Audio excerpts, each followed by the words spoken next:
Hey everyone, how's it going? Blue Orc 2792 here, ready to start my new Let's Play series, Divinity Dragon Commander. And I can't say this enough. When I first saw this game, I was like, holy shit. This is gonna be one of the most funnest games I have ever played. Why? Because, well, to say it's a mixture of multiple games, or like it took like really good parts in other games and put them in a bowl and just stirring them together to make one hybrid of something is kind of an understatement. But without further ado, let's start the campaign and let me show you what exactly I'm talking about. Now, at the start, you get a choice of 3 dragons. Saber Dragon, which does medium damage and medium health. A Mountain Dragon, which low health but high damage. And a Zephyr Dragon with high health but low damage. I'm just going to go with Saber Dragon. And for my color, I'm going to stick to blue. Difficulty normal. And let's get started.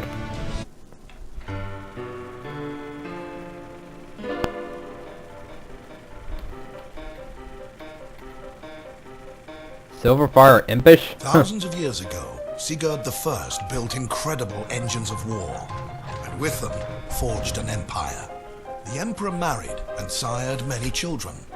He even had a love child with mysterious Aurora, an ancient dragon in a woman's guise. Notice that there's only 3 of them. Once united, peace was declared in Rivellon, and bloodshed soon forgotten. But Sigurd's realm of peace was shattered when his own sons and daughters rose against him. War returned with a vengeance, and annihilation reached new heights. Desperate to safeguard Sigurd's legacy, the wizard Maxos sought the help of the one child that never betrayed his father, Sigurd and Aurora's son, the half-dragon prince. He would be the one to save the empire from ruin, and to aid him in his quest, Maxos delivered unto him the imperial command ship known as the Raven. This is the story of Maxos and the dragon. This is the story of the Dragon Commander. So basically, make a long story short, you're an heir to an emperor. Emperor got killed by your siblings, and now you gotta go save the world and stop your siblings from destroying your world with their squabble for power. And make yourself emperor.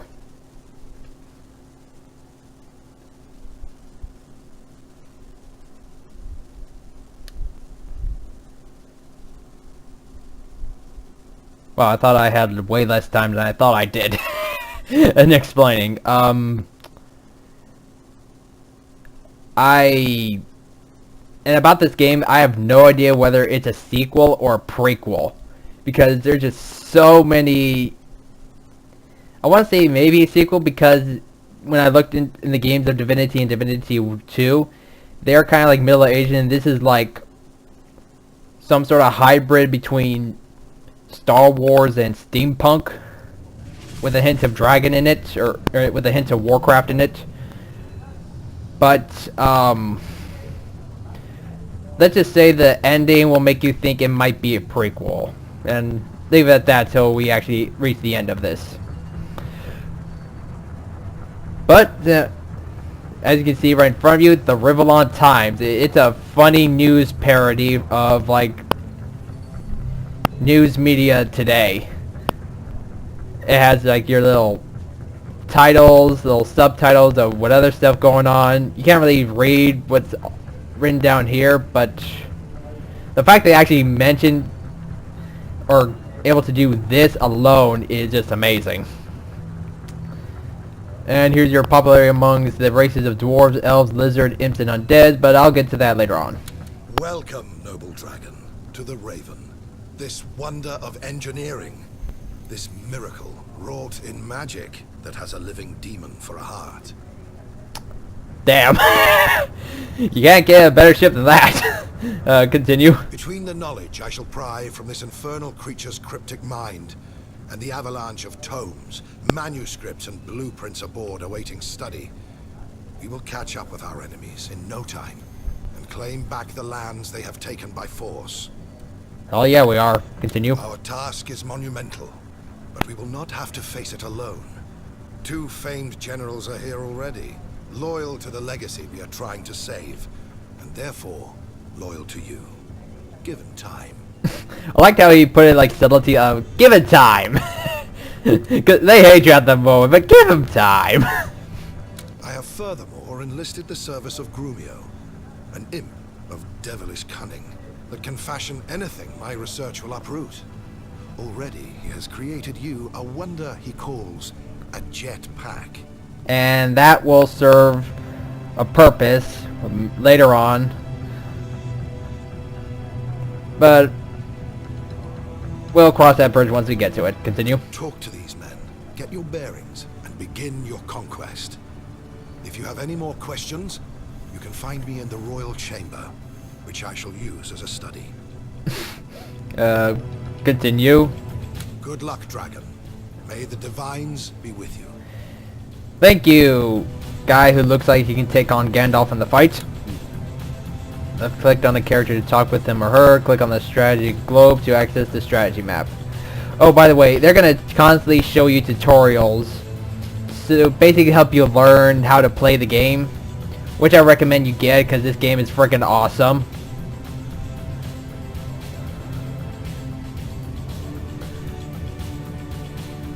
Find Maxos in the Royal Chamber and groom you in the engineering bay to research new unit types, unit upgrades, and dragon skills. Alright. First, let's just start off with talking with one of my generals, Henry, who looks like he's been in more than his fair share of brawls. Let me tell you right at the back, bastard, that I hold you in very little regard. Your father may have been a great king once, but this last decade, a crowned pig would have played the part better.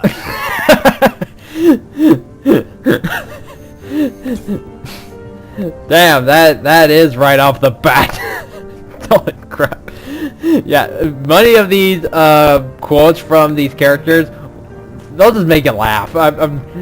They still get me laughing. Anyways, continue. He became a vainglorious fool, a sloth, and a coward. No wonder then that his own children could amass armies unperceived and strike at the heart of a kingdom in a matter of days. Damn. Continue. He tried to run, but he failed. And slew him where he stood. Now the realm has been shattered, and vultures are picking what they can from his corpse by means of new and terrifying war machines.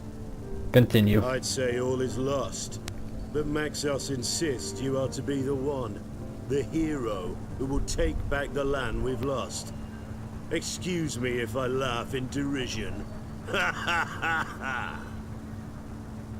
Yeah, you don't even have to be like a genius to know he's kind of pessimistic. But continue. Still, you are a dragon, I'll give you that. And of ancient blood. Prove to me you have the rocks to do undaunted battle, and perhaps my respect may still be yours. Do you have a name, my good man? Henry of the House of Lanceford. More you needn't know. Tell me about your colleague, the other general. He's called a lizard of the House of Carcarus. In truth, I'd rather sleep with syphilis incarnate than have him aboard. But there's no denying his talent. He's as arrogant as he is astute, and as ingenious as he is insufferable. Why don't you offer him a word of welcome? I know I won't. Where can I find this Edmund fellow? I believe he's in the bar. Probably searching for sherry. Just about the only drink that snooty serpent will swill. Damn. I have a name, you know, and it's not Bastard. Aye, and you have titles as well, but none of them king, as yet. I'll address you with the right regard the day you prove worthy of it. Damn. I shall take my leave, good sir. I shall go visit the bar and talk to Edmund.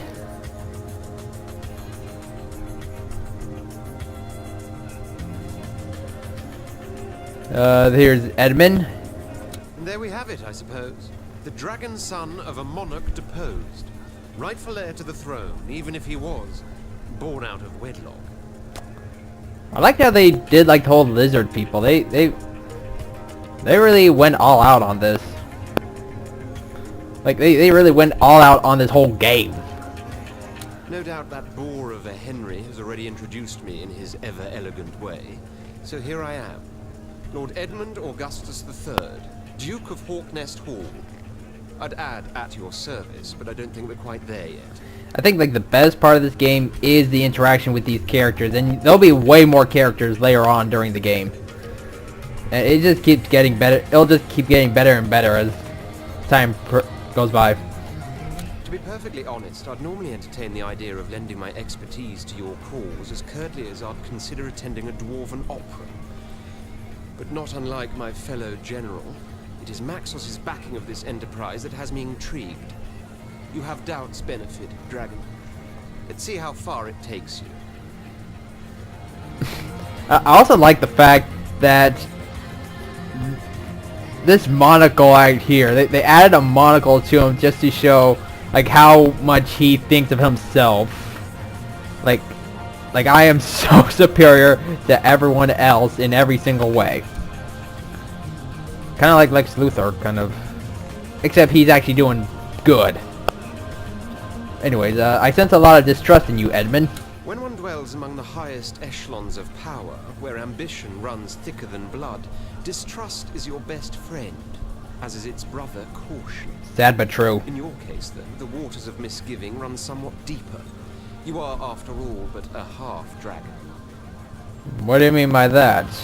They call your kind dragon knights to lend an air of nobility to a lowly mixed breed. Not many make the distinction, even, but the crucial difference is in purity. Human ancestry taints your being, for humanity and weakness are two sides of the same tuppence I drop in beggars' hats. Damn. What the hell can I say to that? It's not that it's not really about what he said, but how eloquently or how brilliantly he put the words together in order to say what he wants to say. It's like, you can't beat that.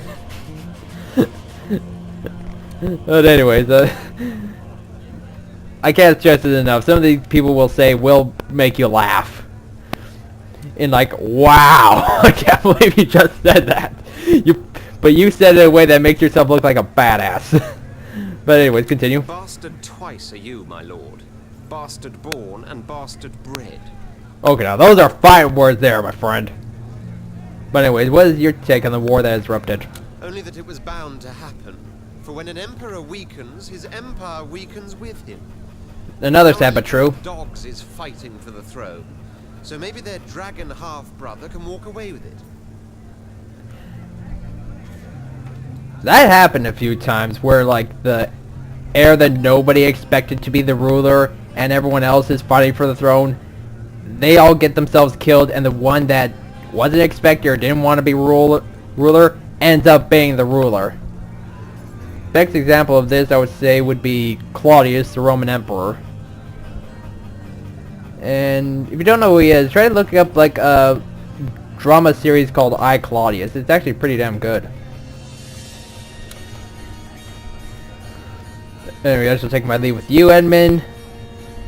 And I see an undead woman in some sort of wig. Looked like she's stuffed or something. Serving drinks at a bar filled with nothing but humans. Wrap your head around that. I'll just head to the engineering bay. And here's my imp engineer, Grumio. Greetings, sire, sprung from kings. I am Grumio, son of Gromio, an imp of good and honest standing. Your technician, shall I be, if it pleases you. Your engineer and architect. Continue. I hope you'll like my jetpack. It is my gift to you. to keep without recompense, for gladly shall I remain aboard this wondrous ship to tinker and toy, hammer and hew. Continue. She is special, this vessel, filled with wonders undiscovered. The wizard, he feels it too. The taste, the tingle of mystery. Oh, to unlock its secrets. How come you know so much about all this technology stuff? Well, my lord, when your good father and Maxos first started to conquer the world with their fancy machines, we Emps were mesmerised. None of us cared if we were being drafted into a strange warlord's empire, for if those were the weapons he wielded, we were all ready to welcome him with open arms. By golly, were we ever. Continue. Steam-driven giants on land, on sea, even in air. Oh, the ecstasy! Such wonders, such ingenuity, and jeepers, what cannons! Ever since then, some 30 years hence, us imps have dedicated our existence to the advancement of these delightful machines. Continue. Now, before those blessed days arrived, people regarded us as eccentric gnomes taken to experimenting with flame, gas and liquid like so many charlatan alchemists. But, ha! Those days are over. We are scientists now, famed and fortuitous. Oh, congratulations to your people, Grumio. Continue. The truth be told, though, we've never quite given up our love for all things combustible. Rather on the contrary. Not that you mind, do you, my lord? Not really, since a lot of this stuff kind of comes from combustion. Anyway, let's have a look at the results of your research. Righto, my lord. New unit types and unit upgrades can be unlocked by spending research points. The more countries you occupy, the more research points you receive per turn. Some research items are grayed out. To unlock them, you need to research prerequisites first, or progress further in the story. Let's see. I'm gonna get a shaman first because they're the healers and repairers of the army. Because if there's one thing you cannot have without in your army, it's shamans. Well, there's other ones, but I'll get into them in time. And I think I'm just gonna go with imp binoculars to increase the attack range of my grenadiers. I'll save the other 10 for upgrading my dragon skills. But have a good day, Grumio. And Maxos. Never hesitate to seek my counsel, Dragon Knight. Tirelessly I study and question, in the knowledge that my discoveries will make you the mightiest dragon ever to have soared the skies. Yeah, I have no doubts about that, Maxos. Continue. We too shall unite dragons' daring with wizards' wisdom. Nothing shall stand in your way. Hell yeah! Anyways, let's just start off with, tell me about the War and Peace, Maxos. How the hell did we get where we are now? That is quite a tale, my friend, so bear with me. Will do. Since the dawn of time, beautiful Rivellon has been a stage of bitter rivalry, strife, and war. Haughty humans, all too lofty lizards, dogged dwarves, erratic elves, irrational imps, dogmatic undead, and yes, wayward wizards even, couldn't forego the time it takes for the moon to wax and wane without turning to fresh violence. Too true. Peace. The word itself hardly had a meaning. It was an abstract. Until after long and dark ages, 3 men decided they had had enough. I was one of them. The other 2 were your father Sigurd, and an eccentric inventor known only, even by us, as the Architect. Huh. Continue. We knew war would continue everlasting, unless one king would stand up, conquer all feuding factions, and unite the manifold battling races under the banner of a single world-spanning empire. Easier said than done was, I believe, our initial reaction. I think that's everyone's initial reaction. but sounds like a good plan. So continue with the story. It was the architect who provided us with the answer to the question how on earth we would go about enacting such an unparalleled enterprise. He said he had ways and means to provide your father, a battle-hardened warlord in his own right, with engines of war such as the world never saw. Continue. Technology. That was the solution. For if we could go to war with weapons so vastly superior as to be unstoppable, every opponent would have to yield before our onslaught. Where the architect obtained his strange knowledge from, he never wished to reveal. But in truth, Sigurd and I cared little for his mysterious ways. For whatever the source, our plans worked like a charm. And in a matter of years, Rivellon was ours. Well, of course it'd be yours. I mean, they all went at you with, like, swords and ballistas and arrows against, well, cannons, tanks, battleships, airships, and even more tanks. It's kind of obvious what would happen. Continue. Yes, we had done it. We had created our empire, and your father became its first and so far only ruler. For a few precious decades, peace had finally taken on a meaning. It was a bright flash, all too quickly extinguished along the tenebrous continuum of time. From your tale I gather a mighty empire was created. So how come it fell so quickly? Long have I asked myself that question. Yet the answer is as simple as it is obvious. Human nature. Love, jealousy, anger, grief. All of these emotions proved more fatal to the stability of peace than 100,000 war machines could. That is sad but true. If you look at any part of history or any empire, this part right here was the greatest threat to peace. Right here, love, jealousy, anger, grief, or human nature. That was always the major threat. Anyways, continue. You see, Sigurd, the architect, and I remained close friends after our quest had come to completion. But then, one fateful day, a woman of unequaled beauty arrived at court. After but a glance, there wasn't a man's heart in the room, not aching for even her mildest attention or a most fleeting caress. Damn.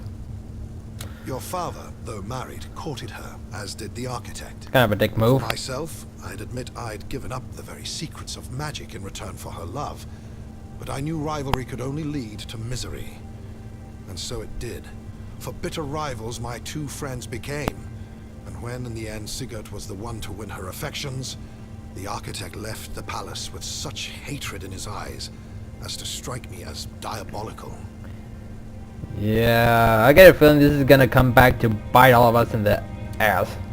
A year their secret liaison lasted. 1 year your father and beautiful Aurora were happy together. Then suddenly she died. And it took me a long time to find out she did so at the hand of the architect. Sigurd never knew. He was destroyed by grief. The mighty warlord withered, and with him, the soul of his empire flickered like a candle in the breeze, until his own children blew it out forever and hacked to pieces the land that was to have been his legacy. Where is the architect now? I promise I will tell you in due time. For now, I must keep silent. Please don't press me any further on the subject. Alright, well, yeah, you're gonna learn out what happened later on, so what can you tell me about Aurora? Though I said I noticed from the beginning her beauty was of such perfection as to be supernatural, I soon discovered she was indeed more than human, and that the enchanting guise we saw her in was but a mask. Behind it lurked the dragon. So that explains why you play as a half-dragon prince. Continue. Yes, she was one of the ancients, interested in the ways of the infinitely lesser creatures we nevertheless call civilized. She was intrigued by Sigurd, his war machines, and his empire. It led her to his castle, to a brief spell of passion, and ultimately, her downfall. My father seems to be held in little regard by some aboard the Raven. Why is that? No one in Rivellon, save for you, Sigurd, the architect, and I, know of Aurora and how her death affected your father.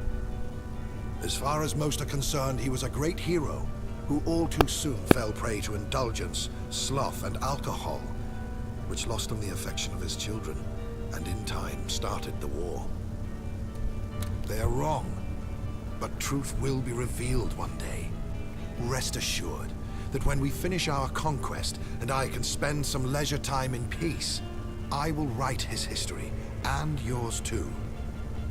Everyone shall know the tragedy that befell him, and how his son, by the woman he loved, rose to save an empire. A badass story. Let's see what your research has yielded. It shall be my honor. New dragon skills can be unlocked by spending research points. The more countries you occupy, the more research points you receive per turn. Some dragon skills are grayed out. To unlock them, you need to progress further in the story. Alright, I'm gonna get Rejuvenation for increased passive health regeneration. And Blood Leech. When you damage an enemy, 30% of the damage done gets added to your life force. And, that's all I can do for now. Head to the bridge and get to the other great part of the game, the campaign map. During the story phase, build units and buildings, play cards, and conquer country to expand your empire and its resources. To win the game, you need to capture the enemy capital, but don't forget to defend your own. When you're finished playing your turn, press the end turn button to proceed. Hold the left mouse button and move the mouse to navigate around the map. Use the scroll wheel to zoom in and out. You can pick up a pawn by left clicking it and then dragging it to another location. So looks like it's kind of a combination between the Total War games with like the real-time strategy map, but also a mixture of Risk, like the board game Risk, where you have like your little pawn thingies and you have them move to different countries or to take over the world. Let's see what the cards do. There are many different types of cards. Play them on countries to earn strategic advances. Use other to increase your odds of winning battles through auto-resolve or real-time combat. And not only you can not only you can like move your pawns in order to take over countries or battle against your enemies, you are also given the ability to play actual cards in order to, let's see, what do I got here? To either give you mercenaries in a battle, you can either auto-resolve or fight yourself, sabotage your enemy by disrupting their units or taking away their gold or population supply, what they need in real-time combat, or give yourself more gold or population. And these cards are for for your dragon abilities themselves, like, well, I already bought Blood Leech, so that's useless. But other ones like Devastation, Call of Valor, are when you're in real-time combat and you're in dragon mode, you're able to use those abilities. Let's see, what can I do here? Okay, so I'll send one trooper over there to take over. Did you notice the undo button right? Okay. Okay, and basically because it's a neutral country, next turn I'm gonna take over it. No battle or anything. But because I'm gonna go and attack this country, which is marked in red, which means the one who owns it is the red player, aka this guy right here, Carthan, one of my siblings, it's gonna be a battle. Unless the guy has no troops in the country, then I'm just gonna take it over. But what they also added was a nice feature is an undo button. So in case you didn't like a move you made, you can undo it. But only on the same turn you made the move. You can't really say like, hey, I moved like only one guy on this over here instead of 3 and click the unturn button. You can't undo that. Only only on the same turn you make the move, and assuming you did not press the end turn button. But I think that's all I can do, so end turn. In this phase you can see the moves of your enemies are making. You can skip them by pressing the skip button. I'd rather not.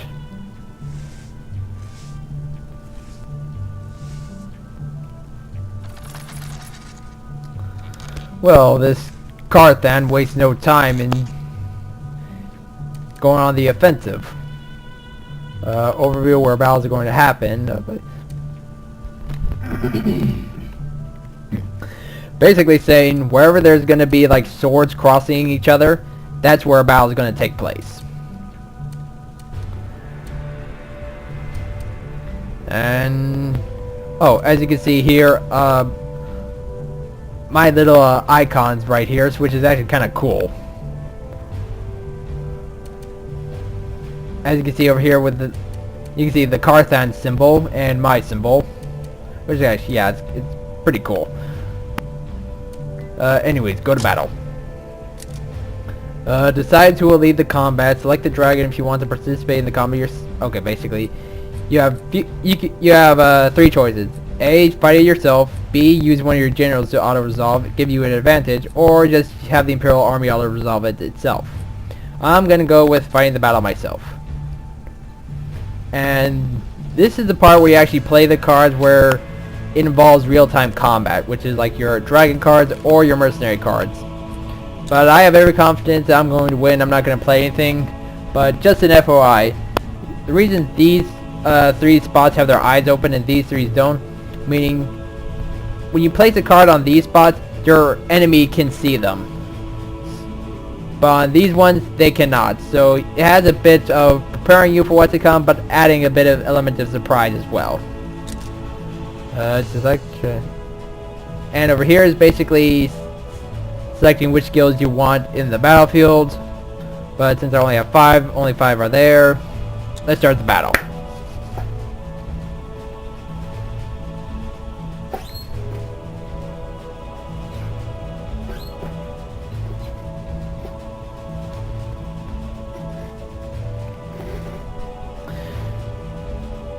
And like with other games, they're like nice little tips to be around here. And many of them are very useful. So always pay attention to those.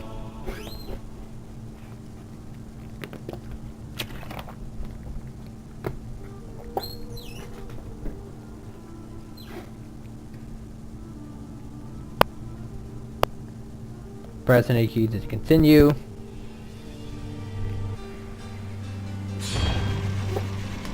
Alright, let's get this battle underway.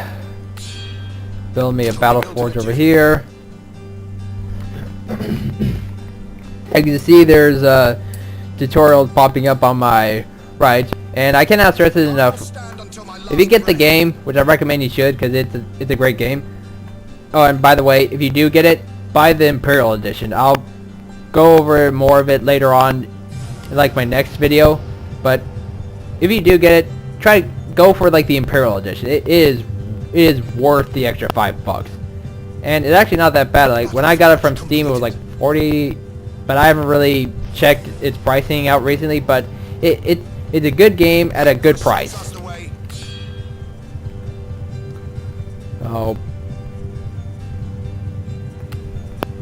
Construction underway, Commander. I'll just add these turrets here. Is that a tree? Well, not anymore. And I'm just gonna get my troopers. And head over here so I can take the... Because whenever you see this plot of land, that means it's a resource structure. The only resource you have here is population. No wood, no gold, none of that. Unit is being manufactured, Commander.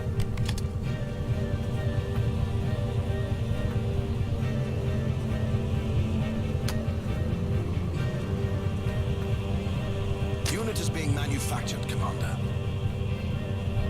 Your unit will soon be ready.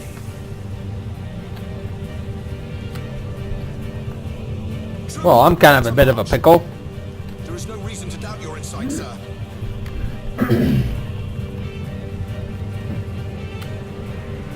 awaiting your instructions, Commander.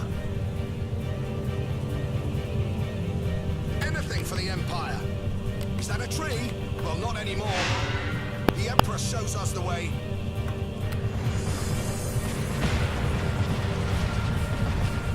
I will crush their bones. Death before failure. No one defies the will of the Emperor. And I just saw that timer right here, which means I am now able to call upon my dragon in all its glory. And as you can see, yes, it's carrying a jetpack,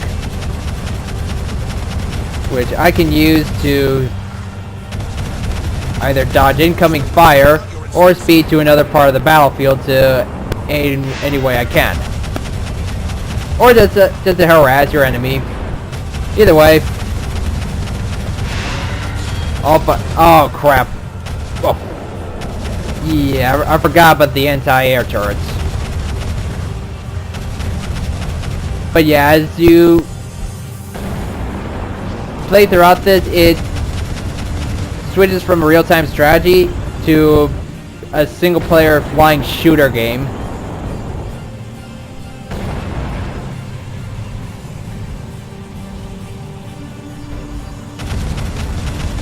But the awesome thing about it is you can switch back to command mode anytime you want. It'll be built in a jiffy. Construction in progress. Which is a really nice thing they did. Like It'll be built in a jiffy. There is no reason to doubt your insight, sir. I didn't even think it was possible, but they pulled it off. And hold on one second, some guys are trying to attack one of my bases.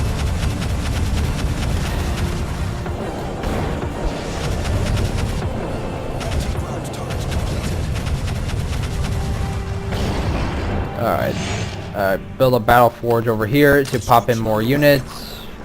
Build a turret over here so my base will be safe. I will stand until my last breath. My troopers are doing A-okay right here.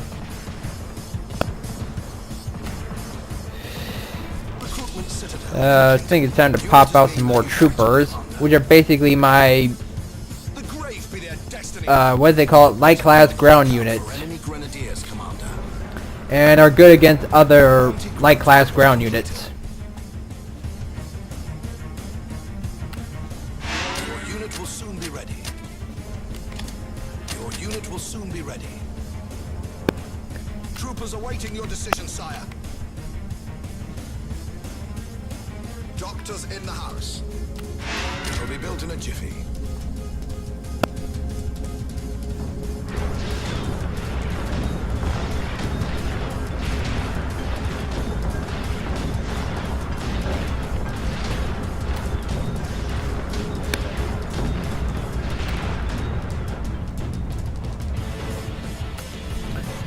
And build a war factory over here so I can build some medium class ground units,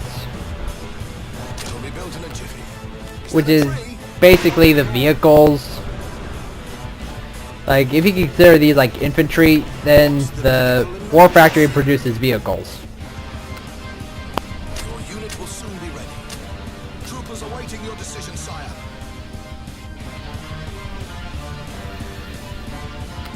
Construction in progress.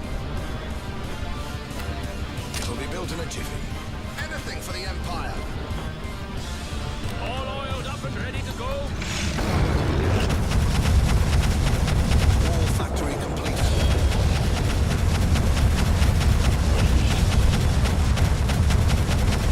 I noticed there my cursor almost went up all the way to full circle. I'll show you what happens when you do that, because it's never a good idea. See, now it turns red, which means I overheated, which means I can't do any attacks. So it's always important when you're playing as a dragon, make sure you don't overdo it, unless you know for a fact that they cannot use it to their advantage, or that the enemy cannot use it to their advantage. Construction in progress. Construction underway, Commander. So you get your troopers moved back over here. Your unit will Pop in some shamans and some grenadiers. Rock and roll, baby. Pop in some more troopers. Grenadier and a shaman. Trooper ready to march. Trooper awaiting your instructions, Commander.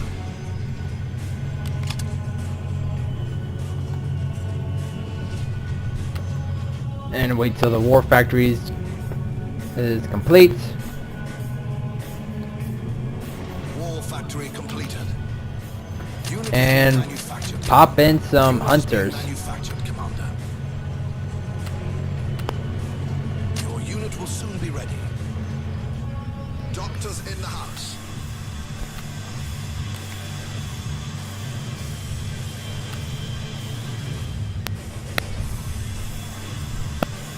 Doctors in the house. Hunters off the leash. Your unit will roll out momentarily, Commander. I've got a license to kill. And these hunters are really good at tearing apart light class ground units. Like these troopers. Because they have high armor, high health, and deadly rate of fire. These troopers just stand no chance.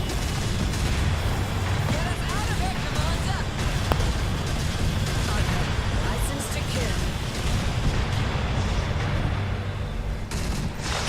But these grenadiers, on the other hand, they can take out these hunters because they don't shoot like little lasers at them. The grenadiers shoot missiles, which are good at armor penetration. And you can upgrade both the trooper and grenadiers even more from your interactive mode with your characters. But I'll get to that later on in the series. But for now, I think I've got a big enough force. Hold on, I'm gonna turn back to the dragon again. You always have to wait like 5 seconds before you can turn back into the dragon. Alright. I'm gonna press F2, which in dragon mode, which will give me command over all my forces and have them converge over here. Oh crap, I'm getting shot at. But anyway, I'll have them all converge on this location and just overwhelm the enemy. In sheer firepower and sheer force.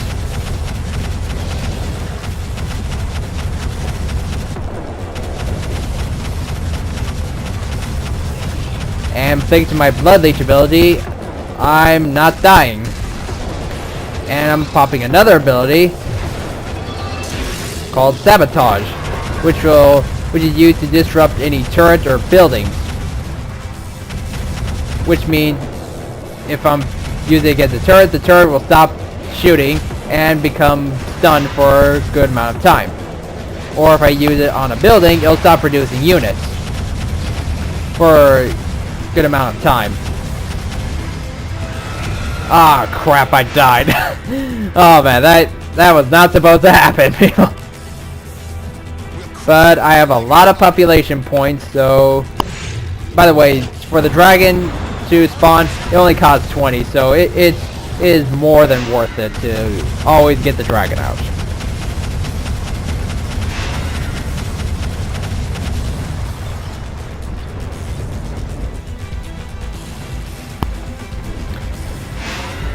And I have won.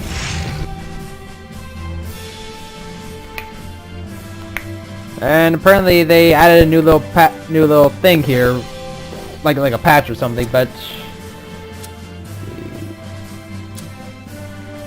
I spend more time in strategic mode than in dragon mode,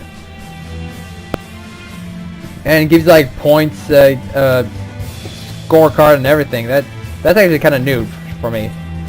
But anyway, let's continue. I have won. My starting invading force had no casualties.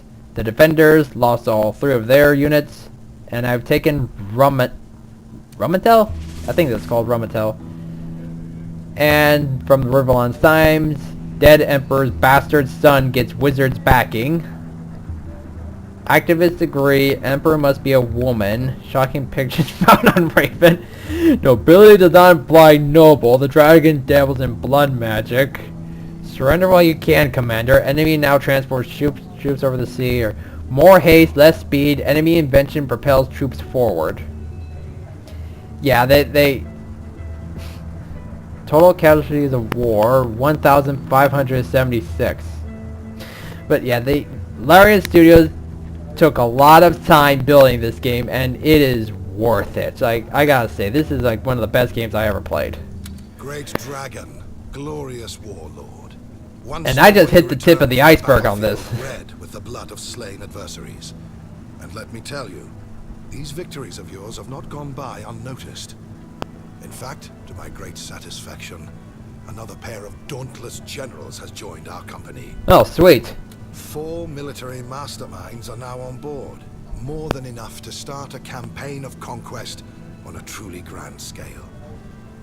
No doubt you're as anxious to meet them as they are to meet you. So why don't you go to the throne room, where I've instructed them to await your arrival. Between you, me, Grumio, and my generals, is my cabinet now complete? Heavens no. You have the military firmly on your side.